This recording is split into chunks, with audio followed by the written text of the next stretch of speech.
Hello there. We are underway in celebrating our first year anniversary. And if you don't already know about it, I'm hosting a raffle and giving away more than $2,000 worth in cash and prizes. So if you or a friend have access to an Apple product, you can enter to win. For the complete details, go to sayyesToYourSoulPodcast.com. All right, here we go with another soulful episode. Hello there. This is a quick heads up about our topic today. It is a sensitive one, and while it is not necessarily only adult content, it is going to contain a discussion around suicide. So I suggest checking out our show notes before listening. Thank you. I have worked on a journey of becoming not who I was, not who I thought I should be, but who I am today, and really focusing on getting out there and helping other people recognize that they are not who they were brought up to be. They're who they make themselves to be. Hello, I'm Tessa Lynn Alburn. Welcome to the Say Yes to Your Soul podcast, where we empower women to connect with their souls and shine in their business. If you are ready to embrace your brilliance, create meaningful connections, and be compensated for your specific gifts, you're in the right place. Join us as we explore inspiring stories, practical insights, unique points of view, and soulful strategies, all to help you thrive. So let's dive on into this transformative journey together. Tune in and say yes to your soul. Hello there, everyone. I'm so glad you're listening today. We have a special guest.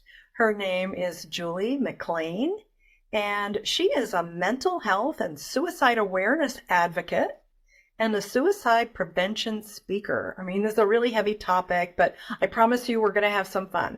Julie's also a TEDx speaker and trainer and coach, helping organizational leaders get comfortable talking and implementing measures to address suicide prevention in their organizations. Julie, I want to welcome you to Say Yes to Your Soul. Thank you so much, Tessa. You're welcome. So I know you've been through a really big journey. You had a lot of years where you were struggling, and then you got yourself out of that hole. So why don't you just jump in there where you want to start? I'll just give you a quick background. Okay. I came from an abusive family member. I had an abusive family member. I have thought about suicide almost every day in my life, and multiple times I have acted on it. But I'm a survivor. I'm still here. You are. So in 2019 was the last time I had gone into crisis, and my husband saved my life by asking me the three most important questions. And that was, are you okay? Do you want to hurt yourself? And do you have a plan? And because I answered the wrong way, I guess, because I wasn't okay, I did want to hurt myself, and I did have a plan, my husband got me the help that I needed. And from there, I have worked on a journey of becoming not who I was, not who I thought I should be, but who I am today, and really focusing on getting out there and helping other people recognize that they are not who they were brought up to be. They're who they make themselves to be. So that's why I'm here. I love that so much. You know, you shared that with me earlier, and I was like, oh my gosh, that's so amazing. Let me write it down. Yeah. Let me just repeat that for you listeners. Julie was not who she was brought up to be. She is who she makes herself to be. And I think it's so profound in so many ways. And I know it took a lot of courage. So yeah, keep going. Just help them understand how you turn things around. I think the biggest turnaround was back in 2020, before COVID hit. I had committed myself that I was going to work on me and I was going to fix me. And everybody said, you don't have to fix you. You're perfect. No, I wasn't perfect. And I will never imagine myself to be perfect, because if I'm perfect, I'm not learning anything. So I spent that time, and the first thing I did was read a book that changed my life. And that book was called Negative Self-Talk and How to Change It by Shad Helmstetter. I was flabbergasted when I read this book, because it really taught me that when I was born, I did not have negative thoughts when I was born. I was positive. And everybody is born without those negative self-thoughts. But as we grow up, the first words we learn, or the first word we learn, is no. And it's not isolated to one person. It's everybody. No is the first words we learn. No, don't touch this. No, don't do that. No, don't climb the stairs. No, don't go over there. It's all we hear is no when we're little. Exactly. And you know what? It's the same word in like every language. Almost, so many languages around the world. And, right. And we get that programming. Right. So reading this book really taught me that when I would sit and tell my husband that I can't change that, it's just how I was brought up to be, I learned there, right then and there, that I can change it. And I don't have to be that person, and I don't have to think that way. I can change me to be positive and not negative, and to not stress over things that I can't change. My husband's so funny that every time I stress over something, he plays the song Let It Go from Frozen. Just let it go. So keeping that in mind too really changed me. But for those first 3 months before COVID hit, I isolated myself. I read that book. I listened for 3 hours every morning. I am affirmations to get that positiveness flowing. And I taught myself how to meditate, because I could never meditate before, because I would never let my mind stop. And then I started dabbling in. I mean, that shows, you had some dedication and some. Right. And then I dabbled into things like aromatherapy and crystal energy healing. I worked every aspect you could possibly think of to find the right balance in myself, to remain positive and to get myself on the right path. And just as I was ready to go out in the world, COVID hit.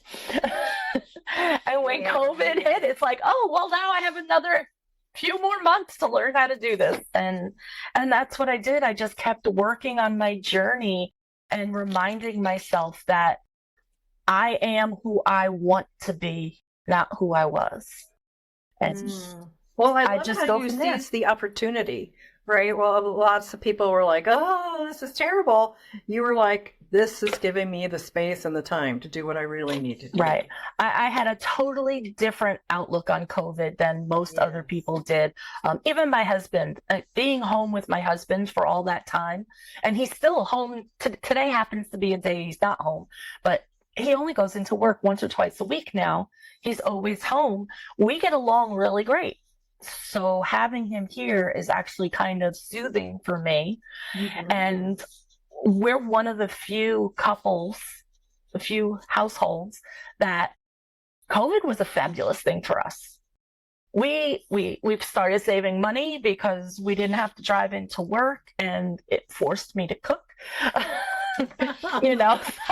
It was really an exciting experience for us to be able to spend that time together, and for him to be able to help me get through the journey of rediscovering who I really am. Yes. And, I mean, it sounds like it brought you closer, but can you speak a little bit more to like how important that support is, when we're going through something that's really big? I know there is a tendency to want to isolate, right? Yes. But instead, what do people need to do, Julie? So when you're going through a mental health crisis, the one thing that people don't realize is that you physically cannot ask for help. It's just not something that you're able to do. I mean, it took me 45 minutes to just say the word yes to a therapist to get help.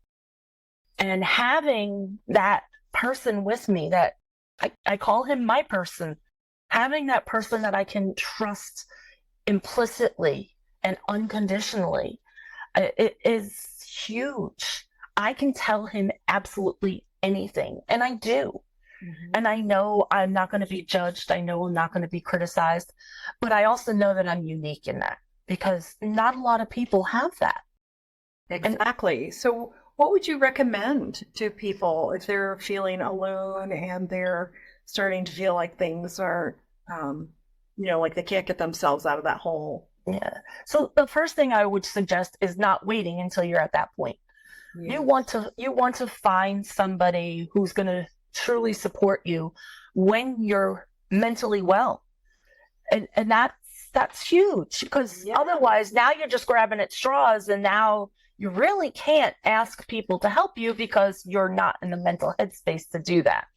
That's a really good point, right? Like actually building one support network when you're feeling great. Yeah, absolutely. I mean, even when you're working with all of your plans for your mental health, writing it all down ahead of time. Like, if you have mental health challenges, who do you want to call, and what do you want to do? Do you want to be taken to a hospital? Do you not? That's huge to be able to do that when you're mentally well. I always tell people to find that right person. Start by making a list of all the people you think might fit the bill. That's a great place to start.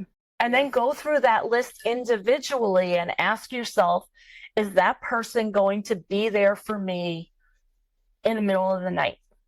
Are they going to answer my phone calls or texts if I can actually do that?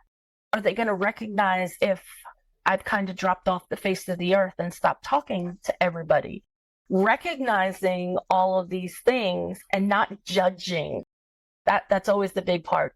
You need somebody who's not going to judge you. Yeah. You need to ask those questions for each one on your list. So what I'm hearing you say, like, I hadn't really thought about it like that. Like, just like taking the time, it's almost like creating a healthcare directive, right? Like an advanced healthcare directive, or who's going to be your power of attorney. Like, this is an area. Mental health is just as important, if not more so, than physical health. And like, why haven't we been doing this? This is brilliant. I know, right? Yeah.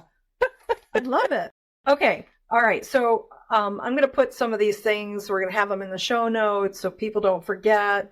Are there any important resources that you want to share other than your own? We'll get to that in a minute, but this is just such great information. So if you're in a crisis and you're able to talk, if you're in the United States, I always have to stress, because I talk to a lot of people, specifically for the United States, all you have to do is text or call 988.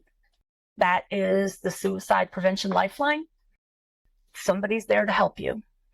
If you need resources, there is the National Alliance on Mental Illness, or NAMI. Doesn't specifically deal with mental illness, it deals with mental health as a whole, but every large city has a location, and then there's the national location. They're great for resources and finding support groups and stuff like that. And then mentalhealth.gov is out there who can give you support. Google is a wonderful thing to find out what's in your area. So yeah, there's plenty of resources out there. If push comes to shove, send me a message and I will send you, what I can find for you. Absolutely. But I love that. So text or call 988. That's suicide prevention. Yes. Whether it's you or someone that you love. And there's also the NAMI, National Alliance on Mental Illness. And then absolutely surfing the internet. All right, so let's transition here. So you did all this stuff, you like reprogrammed yourself. What would you say was something that was key that my listeners might even be able to utilize in their life today, even if they're not feeling that low or that mentally challenged? Like even just something that's going to help them lift themselves up and out of whatever that pond of despond is? So the big thing for me, there were twofold. The big things for me was learning how to breathe. Breath work is so important on being able to calm your mind, body, and soul. And I am a big music lover. So I have focused on not even music as much as sounds. So the sound of water is very calming. The sound of a wooden flute, all of those quote unquote Zen sounds are fantastic to help you just relax your body. And it's great if you're doing just sitting there. If you do a guided meditation, you can include music with your guided meditation. But breath work, really releasing those energetic blocks from the aura, from the blueprint of the body. And it's amazing if you hear people talk about breath work, they always say in through the nose and out through the mouth. It's so powerful for that external breath to go through your mouth as opposed to your nose. Because I know when I do that and I breathe out, I can literally feel my shoulders drop. I can feel myself relax. So you can get the direct relaxation like right away, and then a lot of the mental like confusion or overwhelm or that sort of stressors, those can start to melt away. And that's something you can do anywhere at any time. So that's something to put in your toolbox. I love it. So the breath and also calming instrumental music, right? Filling our soul, soothing us, all that soothing that maybe we didn't get as little babies, but we can do for ourselves now. If you're in an area where you can use some aromatherapy, I use essential oils for aromatherapy. I have incense that I burn. I sage my house. So really like involving all the senses. And so I would just like to say to my audience, even when you're doing well, when you're having a great life and you're excited about things, some of these methods, these practices, these are, what I would call self-care, right? And to learn what it is that makes you happy, that makes you relax, that brings you peace in your heart, and put those things in place, have them available. Right. And if you have a pet and nothing else, just stroke your pet. Because I have a dog. He's amazing. He knows when mommy's not feeling good. Isn't it? We're talking about all the senses. That's definitely something soft and smooth. And your dog is a great support system. Absolutely. And they love it back, It's not like they're putting up with something. Right. They're pretty happy to comply and participate in all the petting. So, Julie, I want to make sure people have a way to get a hold of you, to find you online, and your site. So, Julie's website is starttheconvo.net. And so she's a great resource. If you want to just reach out to her personally, you can go there. She's also got some gratitude journeying going on some of her social media, so you can check it out if you've been resonating with this conversation today. And maybe you just want to, have a talk with somebody who has been through, hell and back, basically. My TEDx talk is on there as well. So if you want to check out my TEDx talk, everything's on there. I love it. It's a one-stop shop. Okay, great. So we're bringing things to a close today. Is there anything that you want to give to my audience that's or say to my audience that is inspiring? The biggest thing I want to say is pay attention, not only to yourself, but to the people around you. Even if those people are not family members, they're not friends, they're just Joe Public on the street. Pay attention to the people around you. You can see when somebody's in crisis if you really know what you're looking for. So educate yourself on mental health, mental illness, and suicide prevention, and just pay attention. Because sometimes the best thing you can do for somebody is just sit next to them and be there. Not even saying a word. That's beautiful. Yes, just the connection, right? They're not alone. that somebody sees them. Yeah. And so you don't have to be like an expert and try to fix them or anything like that. No. Just be with them. Right. Share your presence. Yeah. Instead of saying, oh, you'll get over it, just turn around and say, hey, can I sit here with you for a little while? And just don't talk. That is beautiful. Yes. So not changing how somebody feels or making them feel like they've got to be fixed right then. They just need to be recognized, be seen, and not be alone in that moment. Yeah. Absolutely. Thank you, Julie. Oh, my pleasure. All right. Well, I'm so glad you were here today. Thank you for the work that you do in the world, supporting people and organizations to solve these problems before they happen and then take care of them when they do. Yep. So I really appreciate you being here today. Well, thank you so much for having me and helping me get this message out. Oh, you're so welcome. All right. So that's it for today. I wish all of you spirals of rainbow light lifting you up, letting your light shine, letting your voice be heard. Bye-bye for now. All right. Thank you for joining us for this week's delicious episode. Before you jump off, I wanted to remind you to get entered in the raffle this month because I'm giving away more than $2,000 worth of prizes in both private sessions and actual cash. What are those prizes, you ask? Well, one of them is a private 75-minute soul light healing session with me. And that can be healing on various levels. It might be releasing trauma or tuning up your body or your emotions or clearing things like past lives and karma that's been, energetic debris holding you back. This session can be very helpful and sometimes have dramatic results in relationships, money, and in your health. And we're going to do that together on Zoom, so it doesn't matter where you live.